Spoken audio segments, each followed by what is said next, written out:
Deion Sanders has a lot to prove to a lot of people in the media, especially this guy. He thinks he's going to get fired.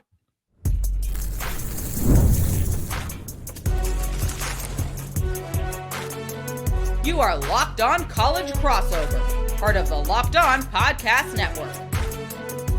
Your team every day. Welcome to a Locked On Buffs, a Locked On Baylor Bears crossover.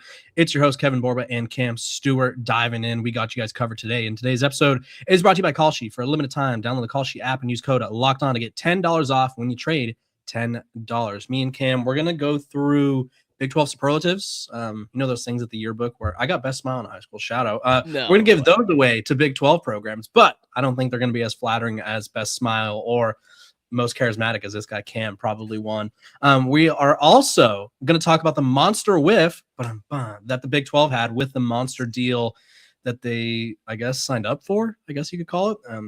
They signed their life away. I don't know what you want to call it, but we'll get there. We're going to talk about your take that you fired off with Drake Toll. The other day, you guys should have seen it. It was like a case of Natty Light. Would have hated to see that episode coming. Just this guy and Drake Toll just talking about college football, right? And your take was that Deion Sanders is on the hottest seat in the Big 12, and that I believe he has the best chance of being fired. Is that correct? And if so, why? Yeah. I would say that was kind of the crux of the take. And I said in there, he's not maybe even the most deserved to be fired.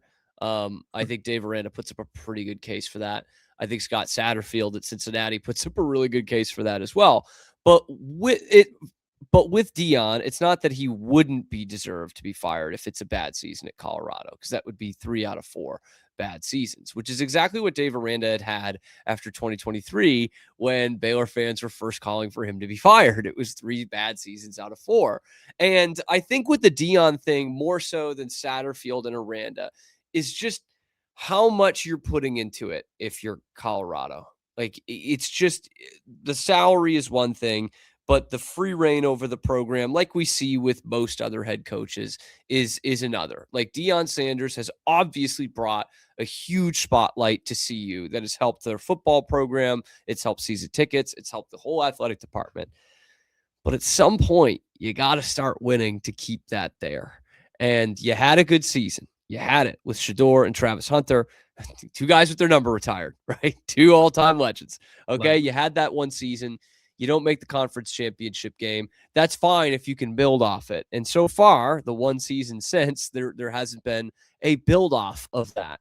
And I just wonder when the point comes around for Colorado where they say, we haven't cashed in on this. We got the interest back. Now we're going to go hire a young, exciting coach like we thought we had with Deion Sanders, right? A young, exciting coach who can help us compete in what is a pretty wide open Big 12. And that way we can keep those people that got on here for Deion Sanders and have them supporting a winning Buffs football program. So that's where I think, and in a weird way, that's kind of like a backhanded compliment to Colorado. Like, that's not happening at Cincinnati. Like, Cincinnati doesn't really care. And what we've seen from Baylor is that they don't care enough to have a sustained winning football program over the last couple of years. But at Colorado, it's almost like the iron's still a little hot here. Let's go strike and bring someone who can win and build off this Deion Sanders momentum. Because as much as there is a spotlight that comes to the program when he's the coach, if you're not winning, of course, it does feel like a sideshow. Yeah, and I do think you made a lot of like legitimate points there, and I think a lot of people, a lot of people who call for Deion Sanders to be fired, they're just like, yeah, the guy just doesn't win games, and it's like, okay, is that like you're not accounting for any of the other stuff that you mentioned, the hundreds of millions of dollars and all that? I think, quite frankly, if you had asked me whenever the season ends, we'll call it November 20 something, this past season, would Deion Sanders be on track to be fired? I would have been like, probably, right? It was looking bleak, dude. Like, there was videos that his team released where he was like telling the players that they quit on him. Yeah. And that was after a top 25 win. Like, they beat Iowa State and then they went and lost by 60 to Utah. And it was like, oh my God, like, what the hell? And it was like, yeah, you guys are quitting on me. And I quite frankly was worried that he wasn't going to change anything. But this whole offseason, I think showed that he's trying. And I think a lot of people are going to be like, is trying enough? And I think it is in this case, because Deion Sanders has done so much for this program to get them out of the hole of irrelevance. And I always say there's two things you don't want to be in football. It's bad and irrelevant. And Colorado before Deion Sanders was both. And that's like the worst case scenario, right? Because they were 1-11 and no one gave a you know what about them. But he comes in and they're on game day. They're on big noon kickoff on the same week. And they go 3-0. And it was electric that 1 year for like a month. And then it sort of fell off. And then they built off of that, right? I saw this the other day. Someone said he was building for one team. And I think up until that point, it kind of seemed like that, right? It kind of seemed like that 2024 year was the pinnacle for him. Yeah. For that, he right off of that. But I think he showed that he cares, right? He changed his coaching staff. He brought in an entirely new coaching staff for the most part, got rid of his friends. One of the biggest moves I was calling for was replacing Warren Sapp, right? I don't think your defensive line coach should be in Vietnam at a beauty pageant when your entire defense line's in the portal. I just don't. I don't think your defensive line coach. Crazy take, Borba. Crazy take.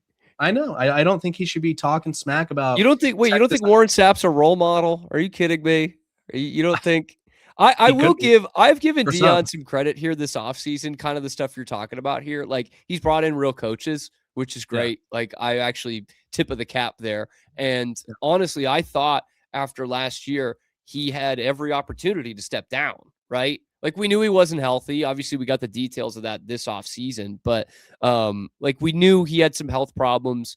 His sons weren't there anymore. Travis Hunter also wasn't there. Like, he had every opportunity to just be like, after 2025, you guys quit on me. Now I'm quitting on you. And I think a lot of people expected that to happen. I thought that was going to happen, and it didn't. And he's been very transparent about his health issues in this offseason. And I will say, like, I do commend him for that. There's not a lot of celebrities who would continue to do this job after all of that. So so you're saying you think that that's buying him a little bit more time, even if this is a bad season, of like, hey, I got it now. Like, I'm getting the real coaching thing down. I think it does, because if you tell me, like, unless they go like 1-11, right, then it's like, okay, we can't excuse go forward with that. But like, they say they win 5-6 games. And it's like, you know what? That was better than last year. We have the core. We're recruiting. I think his effort in coaching is what stands out to me, because at the end of the day, at times it felt like he was just going to roll up here and like do it his way, and he wasn't going to take visits, right? I still think he isn't going to, but his staff is, which is kind of a difference, right? They're on the road, they're recruiting high school kids more.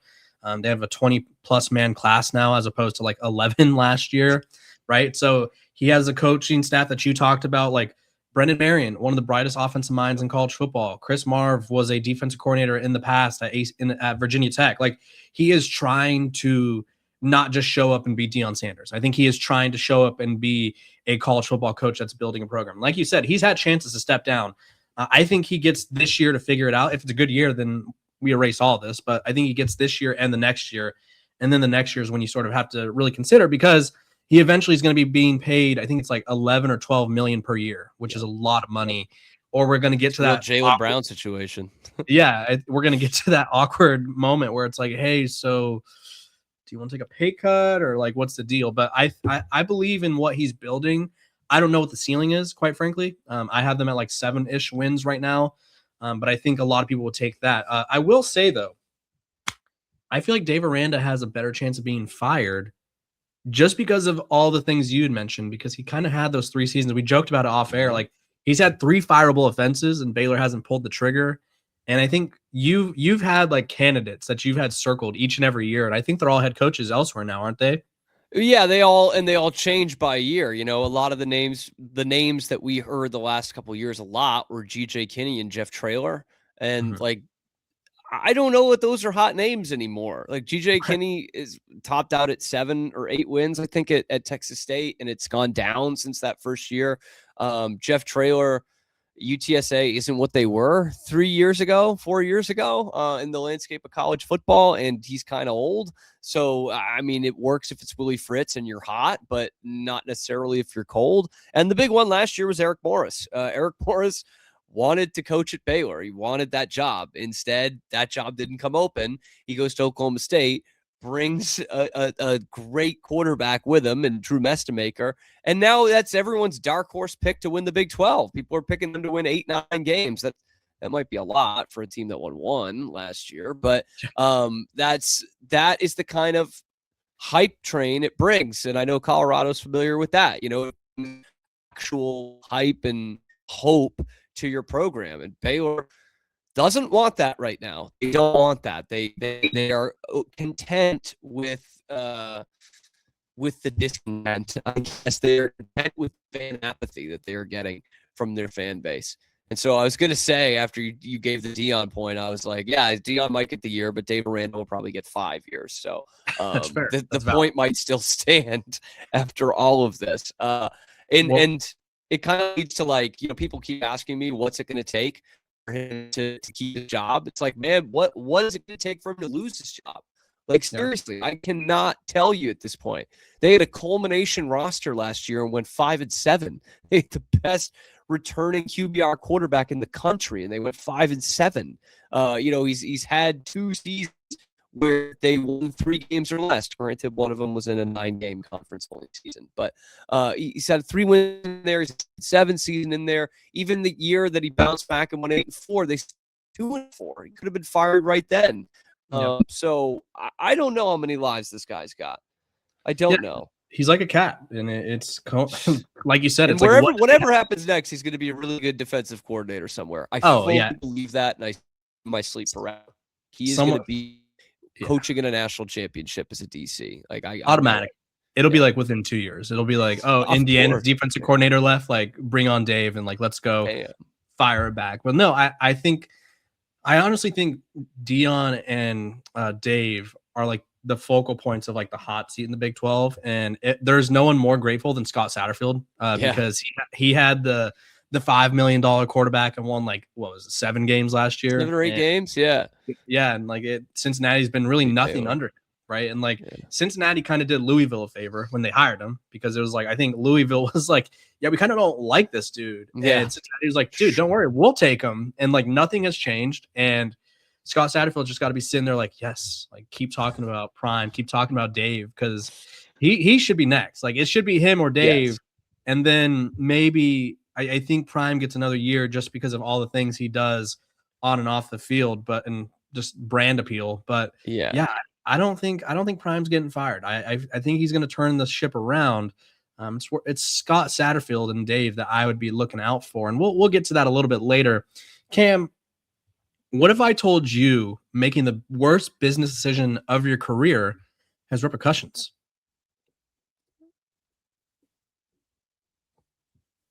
This episode of Locked on Buffs and Locked on Baylor is brought to you by our sponsors over at Call Sheet. Let's talk futures.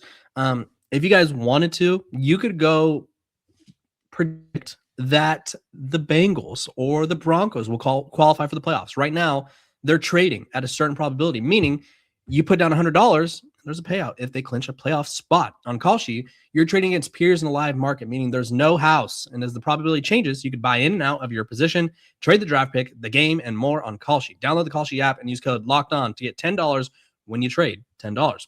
That's KALSHI. Call Sheet. Trade on anything. 18 or older. Restrictions and eligibility requirements apply. Event contract trading involves risk and may not be suitable for all investors. Call Sheet products are not available in all jurisdictions. Prices, values, and available markets may differ from those mentioned. For more information, see callsheet.com/regulatory.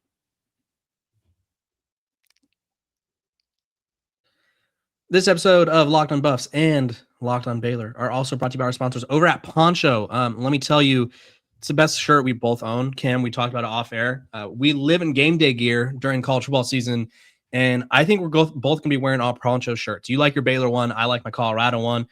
It doesn't just look good. It feels good. It's got all the above. And the best part is it's built for real life. It's super lightweight. It's breathable and comfortable enough that you could just throw it on for a full day of tailgating, singing in the stadium, or just hanging out, watching the game with friends without ever feeling like you need to change. I went golfing in mine the other day, Cam. Had my best round in a while. And I was like, it was a Poncho shirt. It was. Man. It must have been.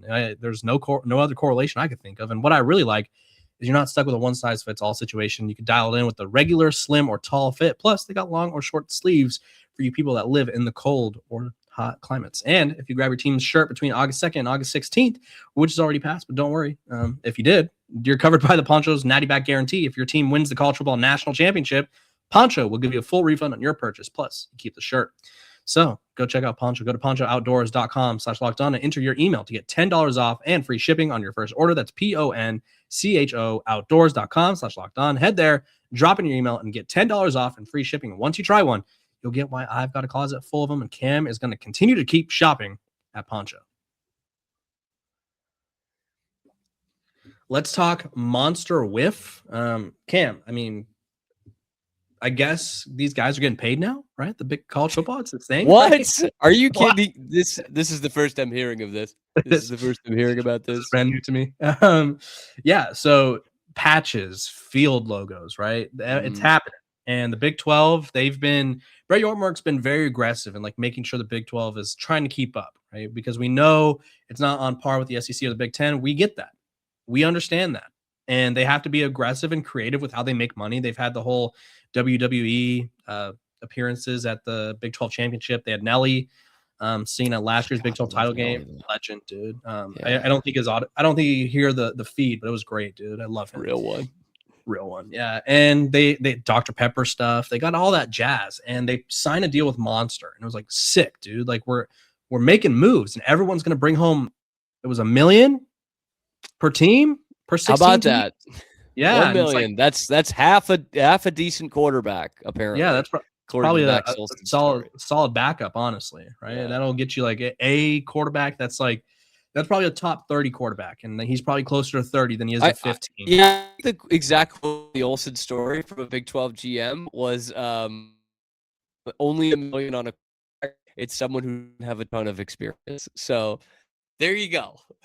Yeah. Don't love that. Don't love that at all. So in exchange, Monster gets their patches on every single jersey, in which they put little to no effort in like kind of making it blend with the jerseys at all.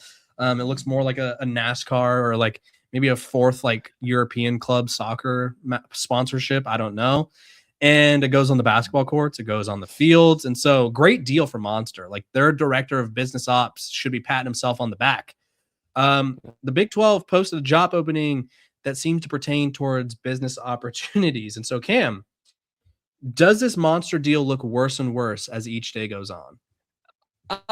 Yes, no. Okay. No, in that it looked pretty bad the first day. That's fair. Yes, That's fair. That it doesn't look much better. It's just I know there was something that came out a few days afterwards. It was like, well, this is actually going to open up a ton of different brand sponsorship opportunity school. Like, I guess we're not open, and like this was already talked about. We're already field sponsors and jersey sponsors. The jersey sponsor patch had already been approved. So it's not like there was no opportunity until Monster came along and threw a couple of bucks. But it is so college football, but it's also so 2026, like, to get on my soapbox here. Like, you've seen it. We've all seen the mock-ups of what the patches could look like on social media. People have done what the patches could look like if it just went with the school colors, but also still having the little green monster thing and that logo in there. And it looks perfectly fine. You get like an orange trim on an Oklahoma State one, and you're like, okay, I'm not really noticing this. And then you come to find out, actually, we're not doing that. We're just doing this big, ugly green one that isn't going to really look good on anybody's jersey, even the teams that wear green. It's not going to look good on their jersey. It's going to look like a gross albatross on your basketball court in the free throw lane. It just looks terrible. They did not put any real effort into this. And these things add up, man. Like, I like Brett Yormark still at the end of the day, but he's had a bad summer, I think. It's not been a good summer for Brett Yormark. And B, it's tough for me to disagree with people in the comment section who call Brett Yormark like a grifter and a scam artist, and the guy who's like, look, the Times Square and WWE and John Party. And it's like, none of these things have really elevated our conference. The expansion has elevated our conference. Some of the new teams that are in here has elevated our conference, but none of these, like, trying to become New York's conference is working for us. And this is just another, man. This is another in a long And it sounds a little man to bitch and moan about it, but it is going to look stupid.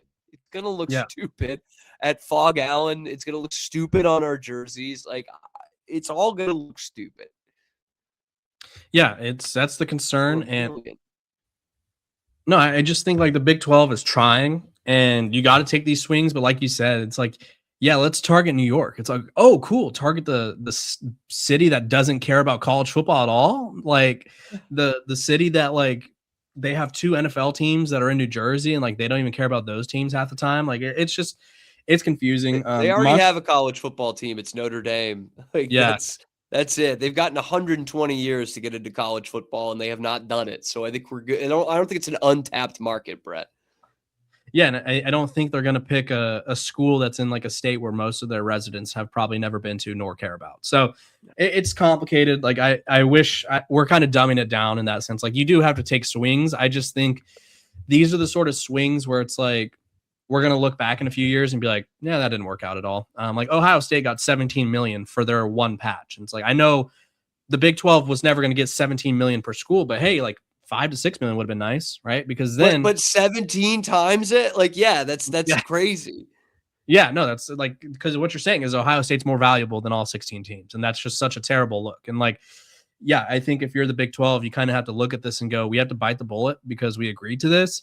And if you're a monster, you're like, yeah, we scammed them, like we did. And like you said, I saw the patch mock-ups like of the Twitter person or the Reddit person, whatever it was, and it was like, yeah, it made sense. Like they have a black flavor or a gold flavor. Just slap that on Colorado's. They have a white flavor that they could put on Baylor's because Baylor's already green. It's a different green. Like they have every color imaginable. And they're like, how do you feel about lime green and a black square in all your uniforms? I was like, I love that, actually, I guess, right? We don't have that choice. No, we don't, actually. So it was a monster whiff. Yeah. Yeah, they do. They do. It was just a monster whiff. And that's sort of when you take risk, sometimes you're going to hit a foul ball and sometimes you're going to swing and miss. And I think this would be more of the swing and miss category for the Big 12. And I don't really know, like, let's just think about this, Cam. If they were to get another jersey patch, like after this deal, like Brett Yormark can't be involved, right? Like this has to be the final wave of Brett Yormark because like he is sort of, I don't think he's setting up grounds to be fired. Like he's not Larry Scott or George Kliavkoff who like literally let the Pac-12 die. But like it sort of reminds me, and this is like random, but like the WNBA commissioner, you're gonna take a complete flip right here. Like she's gotten them, she's gotten them to this point, and they're talked about, right? They are as popular as they've ever been, but she's very clearly not the right person to like ride this wave. Brett Yormark has gotten the Big 12 to this point. He got them to expand. He got them to be aggressive. But is he the guy that gets the Big 12 to the next level? That's a great question. Like he got them to survival, right? The expansion wheels some of the expansion wheels were already in motion when he came in, but he got them a great TV deal. It could be he could be the ACC right now. He could be the Pac-12 right now. And instead, we're in a better spot than both those conferences. Obviously, he got all those things there, but if you're going to get grifted on these jersey deals and someone the next week just Ohio State gets the way better deal than you do, it's like that question becomes a pretty prevalent here. Like, all right, who's going to do our next TV contract and who's going to do all the other stuff that we need to get our schools making real money? Like there's a good revenue cut here. There's a good revenue deal for the TV rights in the Big 12. It's better than what it is in the ACC, which is what you have to compare yourself to right now. But I think that's a good question, man. Who can take you to the next level? Is Brett Yormark the guy who can take you to the next level? I don't know. I don't know. As good as the TV deal was, there are all these other things at every other turn that haven't really worked. And he doesn't stick up for his conference enough, I don't think. I think he needs to be making more enemies than what he's doing right now. Yeah, I totally agree. And I mean, you're a Northeasterner, so I'll leave this for you. Sometimes you need your Drew Bledsoe before you get your Tom Brady. And maybe he's our Drew Bledsoe. Sometimes you do, man. Sometimes you gotta go with it. So I mean, shout out to Brett Yormark, I guess. Keep doing your thing. ? But shout out to Drew Bledsoe. Yeah, shout out to Drew Bledsoe. We miss you. Let's talk superlatives. Because I think there's some teams who may surprise us, may not surprise us, and we'll get there in a second.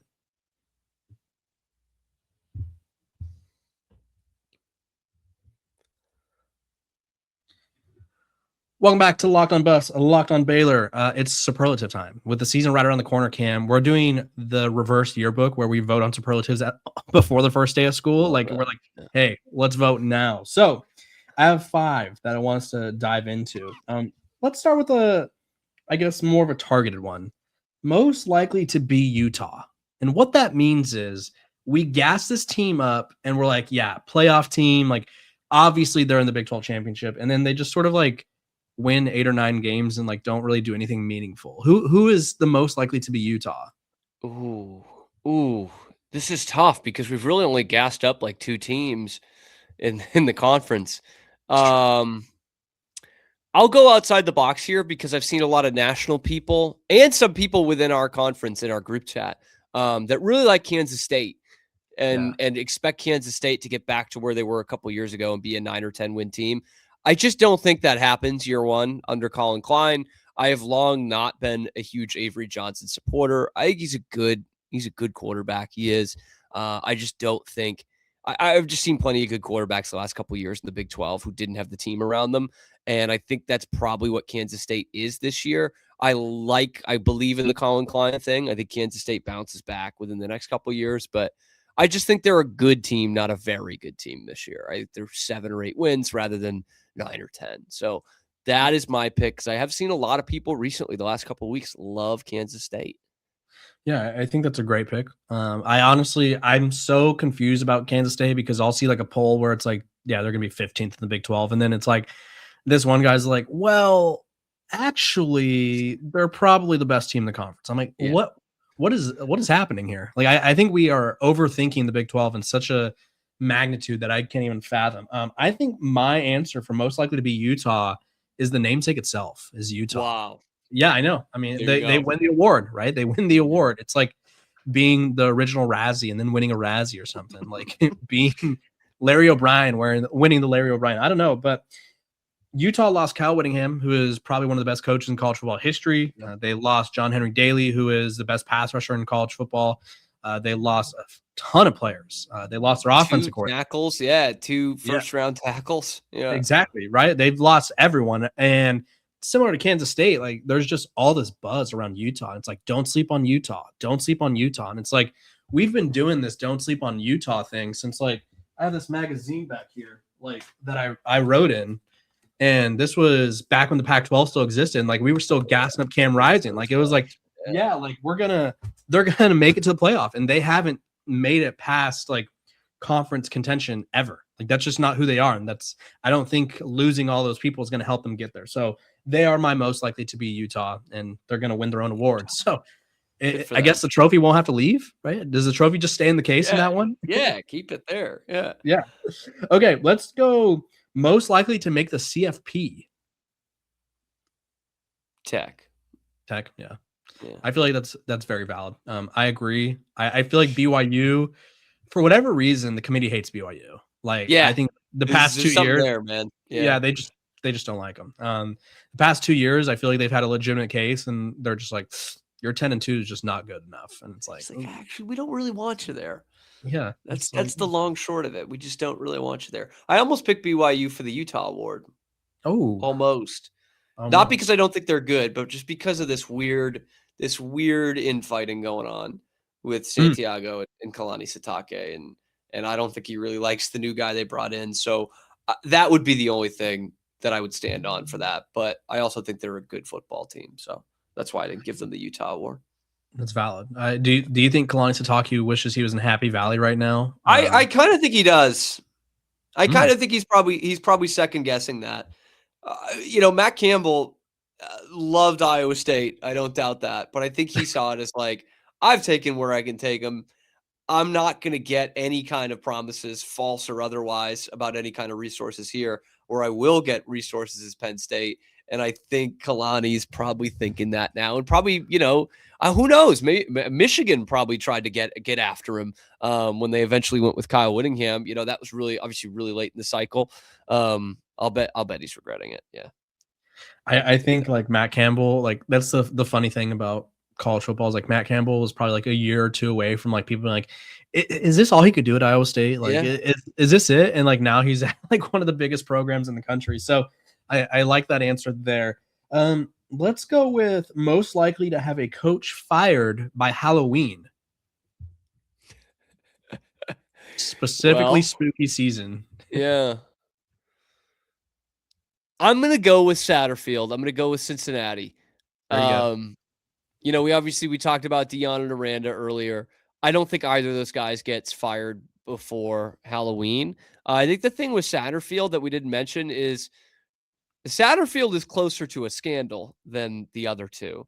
Like, there's very much a world where Cincinnati's bad because they will be, and some more stuff comes out about what Cincinnati knew about Brendan Sorsby's gambling scandal. So I think there's a real world where that stuff starts to come out, and they're 1-5, and Cincinnati just says, "Screw this! I don't even really want to investigate. Get rid of the guy. We'll bring in someone else." So I say Scott Satterfield for that.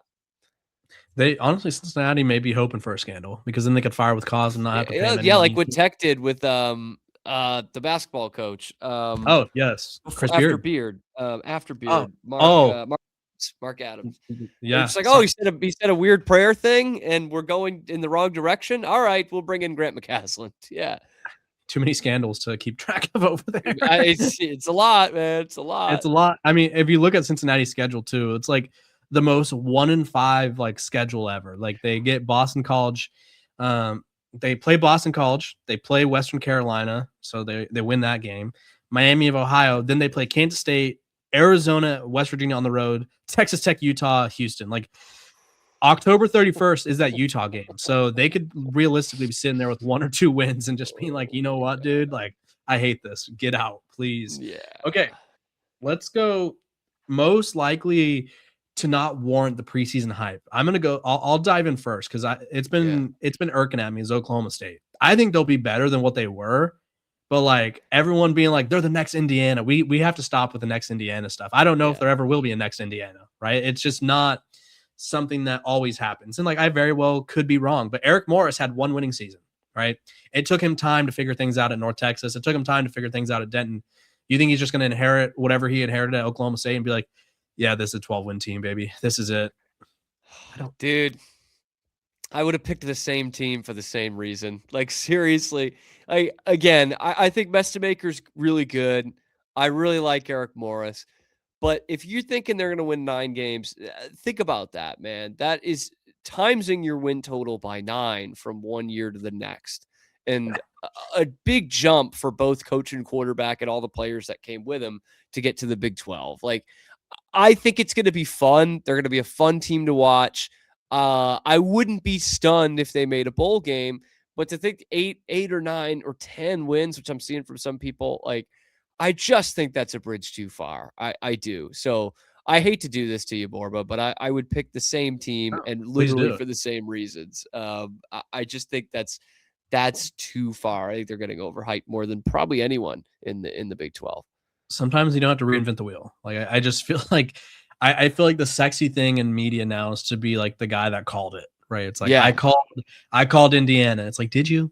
Thanks a lot, Kellerman. Yeah, you started this. Yeah, literally. He's like, I have to predict everything. And so with the fate of the universe on the line, Cam, nice transition there. And the aliens pointing their beam at us. Which quarterback in this conference will emerge as the best? Because I do think the Big 12 has the best batch of quarterbacks. Ooh, that's a good question, man. Because the fate of the universe is on the line, Cam. Their beam is pointed at us. Iguodala is not an option, unfortunately. Give me Iguodala.